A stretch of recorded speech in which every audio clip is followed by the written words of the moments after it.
पावसाळ्यात आपण बाहेर खाण्याचं शक्यतो अवॉइड करतो। जर आपण पाणीपुरी घरी बनवली आणि मुलांना दिली तर चला पाहूया पाणीपुरी कशी बनवायची, म्हणजे पाणीपुरीची पुरी कशी बनवायची हे मी तुम्हाला दाखवते। तर त्यासाठी आपल्याला मेजरमेंट परफेक्ट लागणार आहे। तर मेजरमेंट ह्याप्रमाणे घ्यायचं आहे की आता हे ग्लास आहे तो निमुळत आहे, वरती ब्रॉड आहे, तर तशा मापाचं आपण माप घ्यायचं नाही आहे। बघा ह्याप्रमाणेच एकसारखं असलेला पेला किंवा वाटी घ्यायची आहे, म्हणजे खालूनही एकसारखा असला पाहिजे आणि वरतीही तसाच असला पाहिजे। ह्याप्रमाणे आपण मेजरमेंट घ्यायचं आहे। तर मी एक छोटा पेला रवा घेतलेला आहे। माझा रवा थोडासा बारीकच आहे, जाड रवा असला तरी चालेल, पण पाणी फक्त थोडंसं जास्त लागतं। तर एक पेला छोटा पेला मी रवा घेतलेला आहे आणि त्यात मी 2 टेबलस्पून मैदा घेतलेला आहे।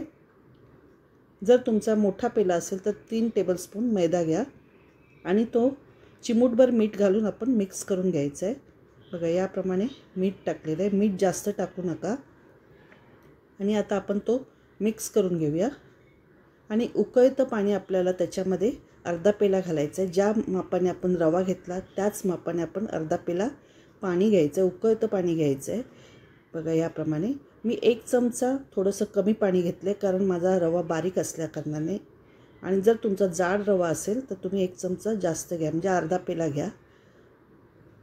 बघा याप्रमाणे मिक्स करून घेतलं आहे। गरम असल्यामुळे मी चमच्याने मिक्स करते। आता आपण हाताने मिक्स करूया। घट्टसर गोळा तयार करायचा आहे, पातळ गोळा तयार करायचा नाही आहे आणि त्याला मळून मळून मऊ करून घ्यायचं आहे। बघा याप्रमाणे आपण त्याला मऊ करून घेतो आहे। आता आपण 5-6 मिनटं चांगलं त्याला पीठ रगडून घेऊया। बघा याप्रमाणे प्रेस करून करून त्याला मऊ करायचं आहे।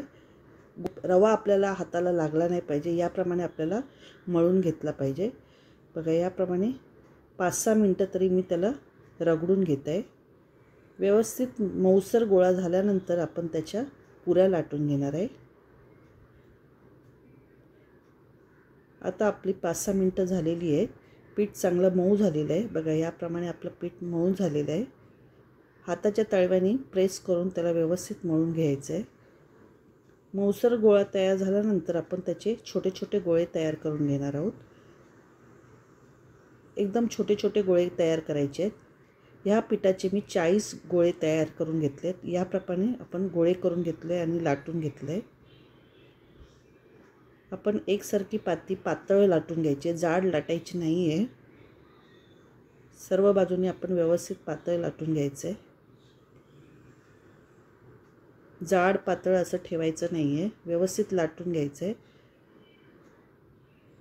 एकसारखी लाटून झाल्यानंतर आपण आता तळून घेणार आहोत।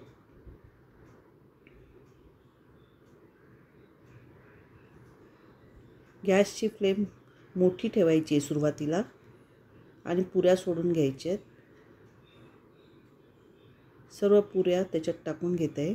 जेवढे आपल्या पॅनमध्ये बसतील एवढे आपण पुऱ्या टाकून घेणार आहोत। खालची बाजू तेलामध्ये सोडायची आहे, याप्रमाणे आपल्या फुगून येतील। आणि सर्व पुऱ्या टाकल्यानंतर गॅसची फ्लेम आपल्याला थोडी स्लो करायची आहे आणि दोन्ही बाजूनी पलटून घ्यायचं आहे। 7-8 सेकंदातच आपल्या पुऱ्या तळून होतील। बघा याप्रमाणे आपल्या पुऱ्या तयार झालेल्या आहेत। जास्त वेळ लागत नाही, 8-10 सेकंदात आपल्या पाणीपुरीच्या पुऱ्या तयार होतील। याप्रमाणे आपण पुऱ्या तळून झालेल्या आहेत। जर तुम्हाला ही माझी रेसिपी आवडली असेल तर प्लीज मला लाईक, शेअर, सबस्क्राईब करा। या कुरकुरीत पुऱ्या आपल्या तयार झालेल्या आहेत। बघा, जर तुम्हाला ही माझी रेसिपी आवडली असेल तर प्लीज मला लाईक, शेअर, सबस्क्राईब करा। नमस्कार।